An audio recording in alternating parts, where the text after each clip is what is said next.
Hello, everyone. I'm John Blumberg, the author of Return on Integrity. And the best advice I've ever received was I see so much potential inside of you, but not on the outside. Ooh, so who said that, John? When did that touch your life? That's powerful stuff, man. Yeah, it was when Sister Claire Marie pulled me out of the our seventh grade classroom, and actually with very loving eyes. I was terrified. She still wore a habit back then, and she really looked at me, and she meant it. And I'll tell you, Phil, I still can picture standing there because it changed everything. I knew she was Wow. for me. Wow. That's incredible, right? Having an early person believe in us before we even know what it means to believe in ourselves is super powerful. So like it changed everything. Like what changed for you, John? Was it your behaviors? I mean, in your book, right? We've got those four things and we'll probably go into those, but what do you think changed first? I think the first thing was that she was seeing something actually that I wasn't seeing. And so she believed in me before I believed in myself. And in some ways, what I would say is I felt in that moment a bit of an accountability or a responsibility to live up to what she was seeing rather than what I preferred to do. That's interesting, right? So if someone that we respect, someone that I guess we believe says that, it's very hard to go the other way. But I'll tell you though, sometimes just as interesting as someone who says just the contrary, right? Like, hey, you're never going to amount to anything. And then they overcome that too. So I think, we have to listen, but listen with real ears and think about that. Because one of the things that you mentioned in your book, and I really like this, you said perception is reality, but reality is not always the truth. So can you unpack that a little bit more for us, please? Because I think that fits in with what you're talking about there. Yeah, I think certainly because always what people perceive their reality to be is coming from the context of where they see it. And the truth is the same for us. And that's certainly, I think, an issue for a lot of us right now. In fact, in my community of integrity that we have, we were just having a conversation about a week and a half ago, teasing apart this idea of honesty not necessarily being integrity, with the idea that our honesty is that we're just saying what we're seeing. And so that's so true. When somebody is giving you their perception of you, it's only from what they're seeing. And it may be very true. It may be very helpful. But as you name it so well, Phil, it could be actually the worst thing that could be coming at you. And I think probably through our life, we receive both of those. Yeah, we sure do. We sure do. So you mentioned the integrity word, right? That's what you're known for, and that's what I want to really go deep on. But can you define integrity for us? Because I think it's important to have that baseline. Yeah. So one of the things I start with, because I've tried to undefine what it is first, because I think if we were playing Family Feud right now and somebody said, what is the most common word that people relate to integrity? In other words, define integrity, the word would be honesty. And if it was the most common phrase, and we're still playing Family Feud, the phrase would be what you do when no one is watching. And what I suggest is that in fact, I've come pretty directly at this and said, actually, what you do when, or rather, that integrity is not defined by what you do when no one is watching. What you do when no one is watching is defined by your integrity. And it's just a flip of the words, but it changes everything. So 15 years ago, when I really got laser focused, and I always say, Phil, that integrity chose me as a topic, I didn't choose it. um, Yeah. but over the course of the 15 years, very early on, what really struck me was this idea that integrity is really defined by the words whole or entire or undiminished. In fact, if you think about that, it's integrated. In other words, it's really about connection. And so that is, I think, a much more healthy way to come at integrity. Whereas we often think of it, well, a lot of times we think of it that it's like an object, like it's something I have, or this person has it, this person doesn't. Where I would say, if we're really thinking about integrity, it's much more about a state of being. And the truth is that all of us are in some degree of integrity every single day on every single issue and every single relationship and every single decision. And what's really neat about that is, if it's not an object that I have, now I'm done with it, I can pack it in. It's always calling to us, always inviting us into that space of being, which then causes it to always be an ongoing awareness that we have to have of it. You never arrive, you never get there. And I think if we're all honest with ourselves, we can all think of maybe even sometime this week where, yeah, no, that's true. I wasn't exactly in a state of integrity in that conversation or in that relationship. I wasn't coming to it as my best self. Yeah. Wow. That's super interesting to think about it that way. And I think, right, like almost like a bicycle wheel, right? If it's a little bit off, if it's damaged, if it hit a pothole, right, and it's out of integrity, it still rolls, but maybe not as cleanly. Is that a good visual for that? Does that work? Yeah, I think so. I think the good thing would be, at least with a wheel, you might begin to notice it faster sometimes than when we actually would begin to realize we're not in a state of integrity. Because I think the initial separation from that state of being is very subtle, and I do talk about that in the book with the concept of what I call drift. That we don't go running away from our values, that we go drifting away, and one day we wake up in a place that we never meant to be, drifting in a direction we never would have chosen. And that's something that really has resonated with a lot of people. I was just writing it when I wrote it. It should have resonated with me because of my own life journey, but I think it's why it resonates with so many people. The good thing about the tire is that once it gets a little wacky, a lot of times we kind of notice it fairly quickly, but not as much when we begin to drift. Interesting. Yeah, the concept of drift, it was very fascinating to me. I read that, and to be clear, it certainly resonated as well, because yeah, we start out maybe a little angry, or we start out a little bit defensive, and then that leads us down a path, and eventually we get 180 degrees from where we're trying to go. Much like an airplane, if we could course correct, well, we'd be a lot better. But sometimes I know, at least I do, dig in my heels, get more upset, double down on my stupidity, and then end up making it even worse. And then I'm like, yeah, that's not really who I want to be. Not only not who I want to be, right? That's not who I am. And so how do we do a better job of, I guess, noticing when we're out of integrity, so that we can feel it more like a bicycle tire than, holy crap, I'm 180 degrees wrong. Yeah. Phil, you just named it there. This is not who I am. And I'm a bit of an optimist, but I truly believe that there is goodness inside everyone. The question is, have we dug to tap into that goodness? Have we dug to tap into the core? And so one of your best protections against drifting is to know your core to begin with. And I name it as your core values, but oftentimes I'm not sure we're even clear on what core values really are. We get them confused with behaviors, wants, needs, opinions, and beliefs. In fact, what I say, the question is it's not about what do I value? It's about what are my values? Two very different questions. But when you dig to your core, at least you have a place to anchor. I was speaking at the University of Alabama. This is years ago, is when I was first beginning to write the manuscript of Return on Integrity. And I've been talking about this idea that most people actually don't know their core values. About 95%. It's shocking. I used to think 95% did. At least I was right on the percentage, except it was just the opposite.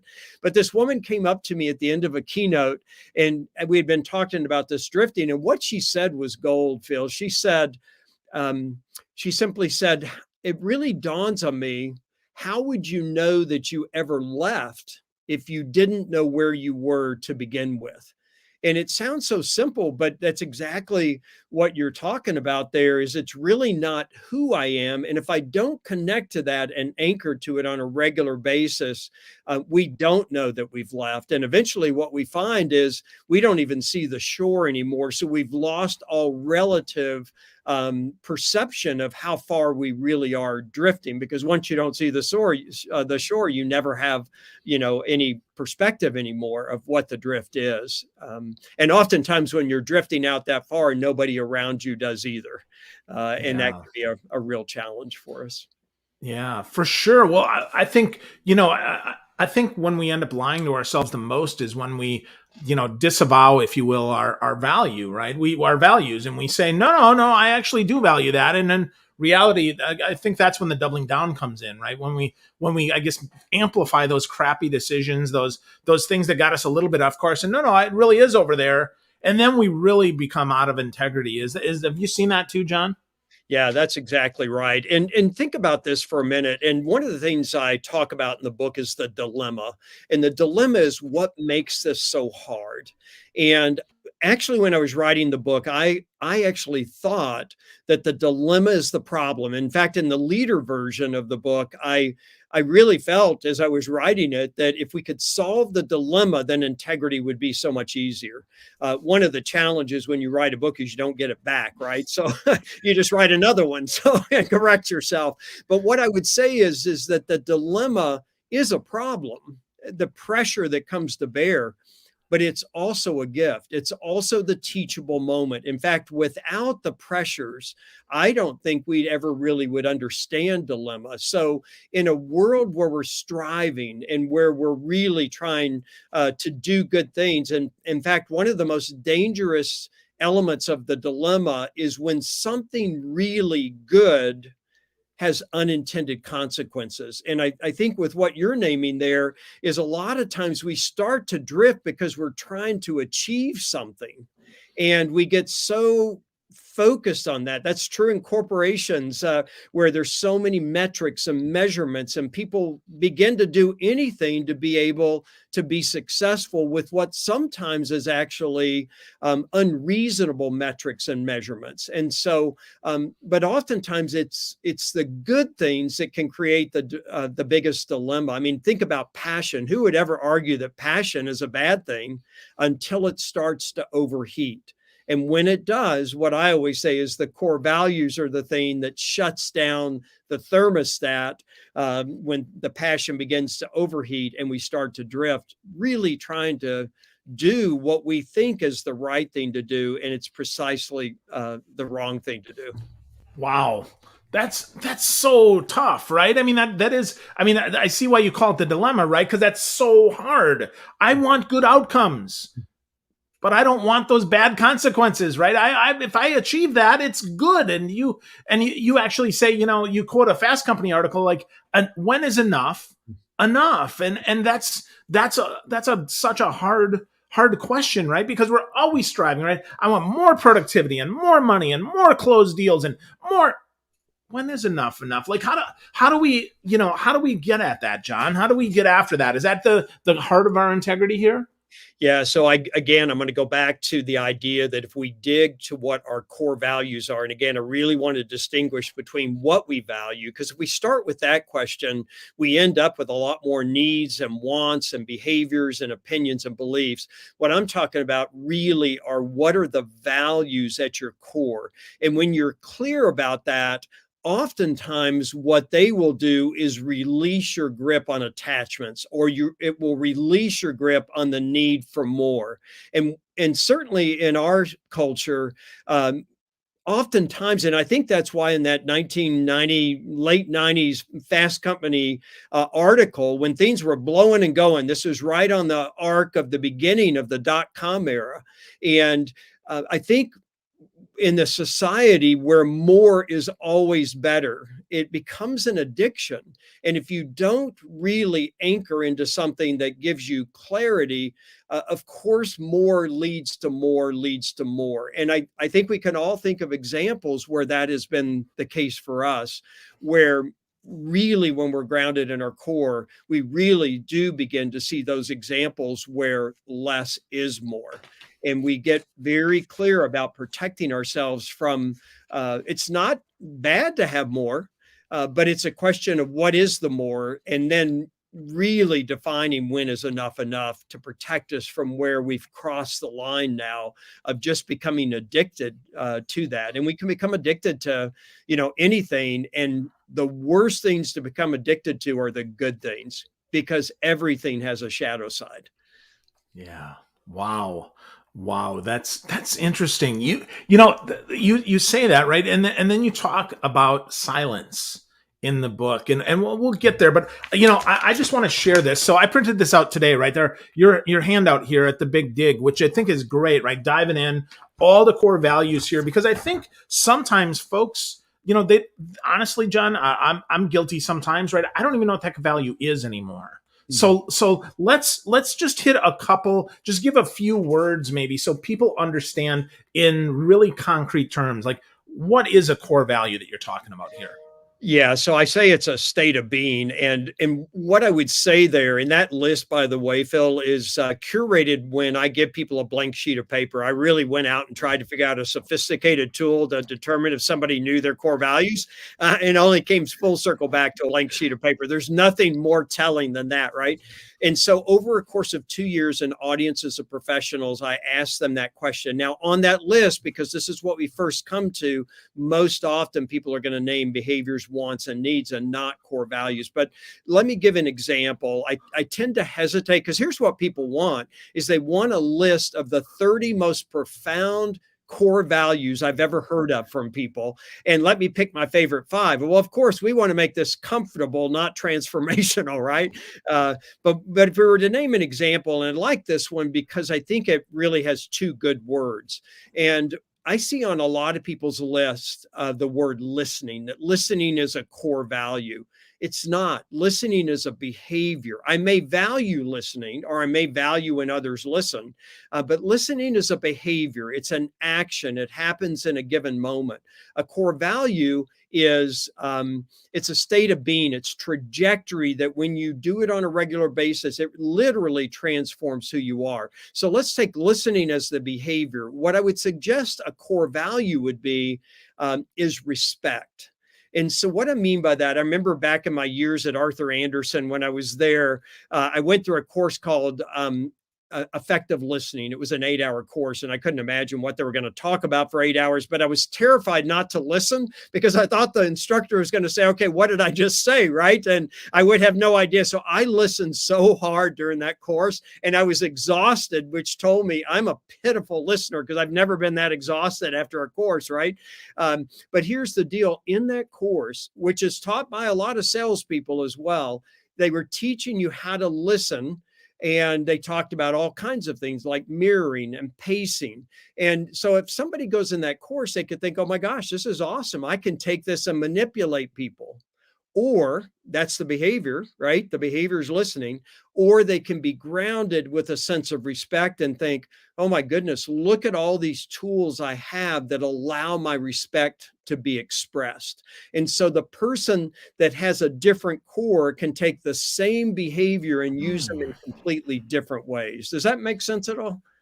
Yeah, no, that's so interesting. That's so interesting because absolutely right. I call it check the box training, right? I've got 8 tactics that I just learned and now, yay, I'm done. And it's like, well, hold on, back up.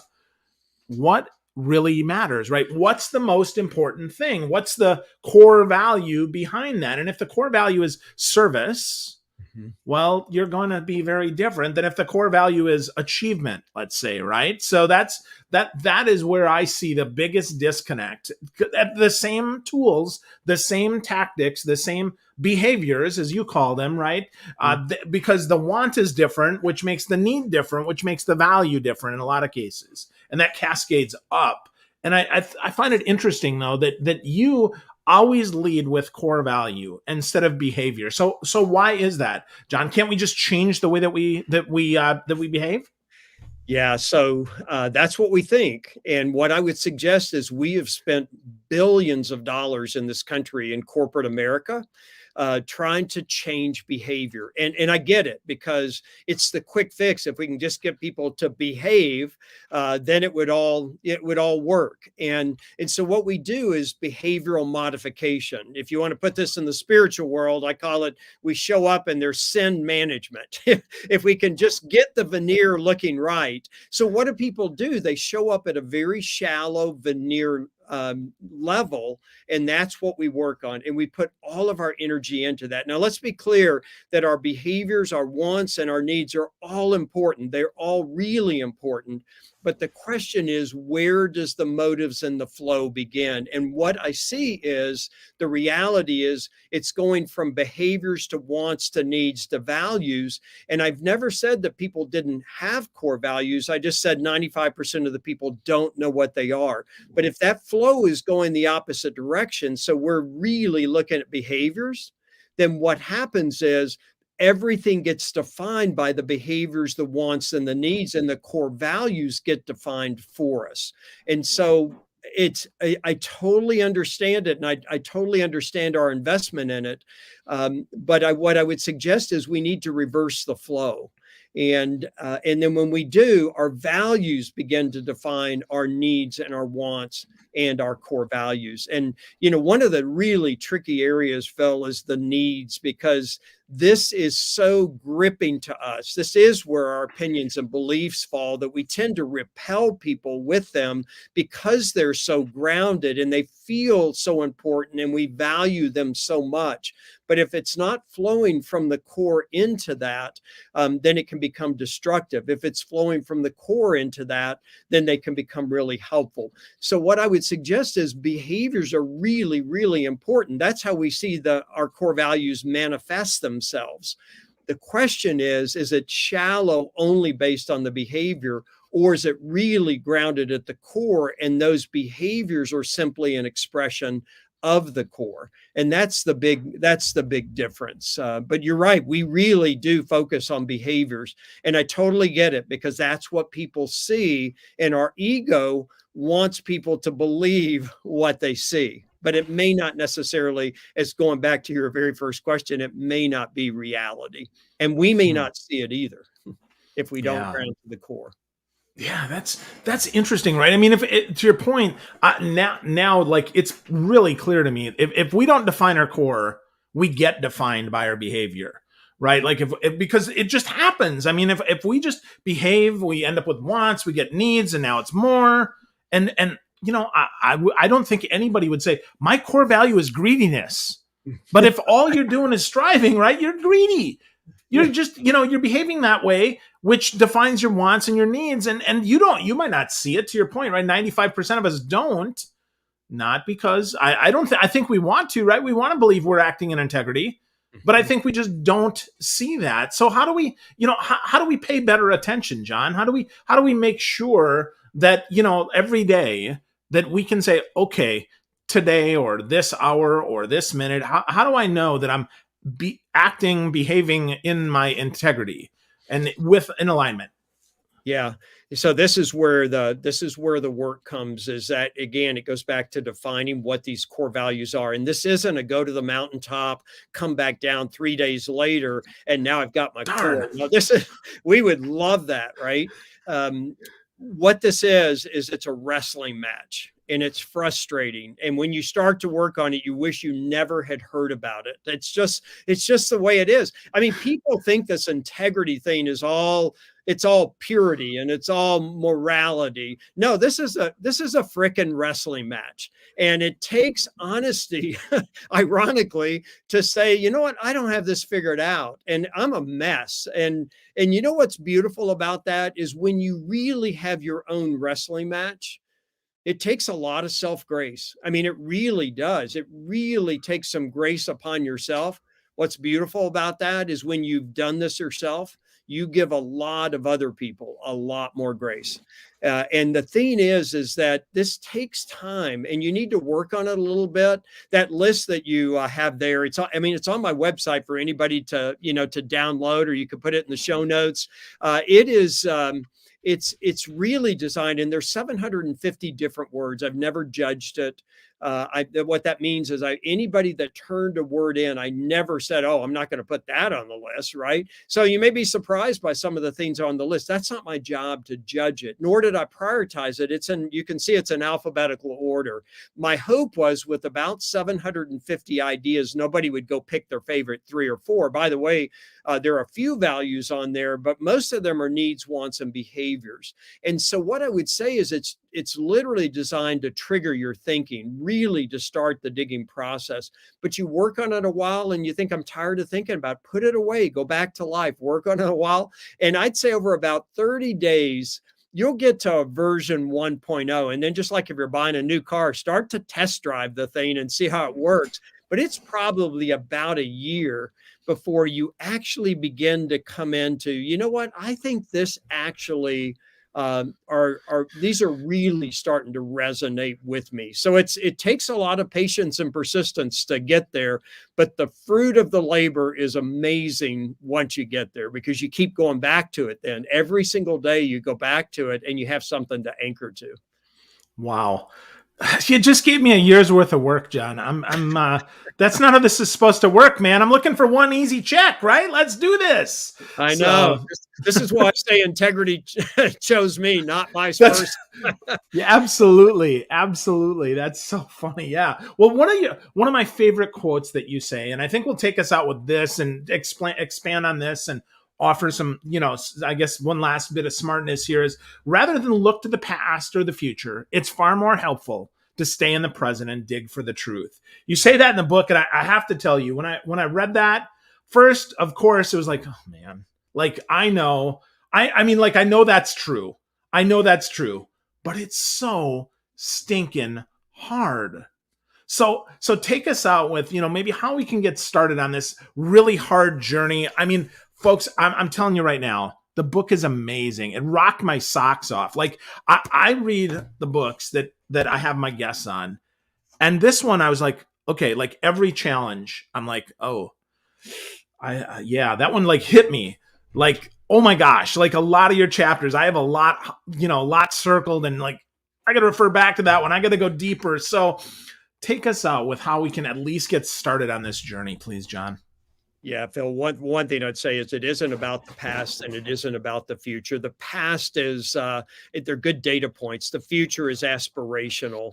Often those aspirations are what other people think that we should be doing. The truth is that's what we're looking for in the present moment, digging for the truth. And it's a digging process, and it takes patience and persistence.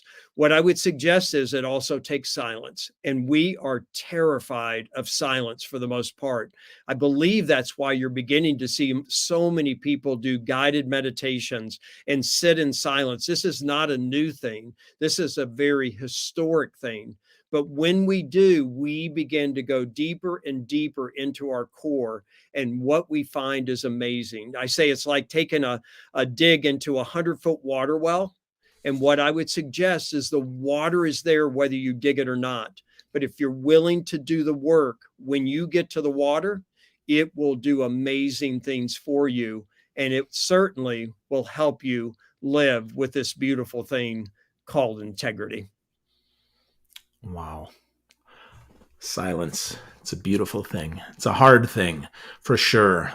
John, wow. That's all I can really say here. Folks, if you're like wowed like I am and you're thinking, I want to get started, I encourage you get John's books, right? Get Return on Integrity. Go to blumbergroi.com. Connect with him on LinkedIn. Read his stuff because, the water's there.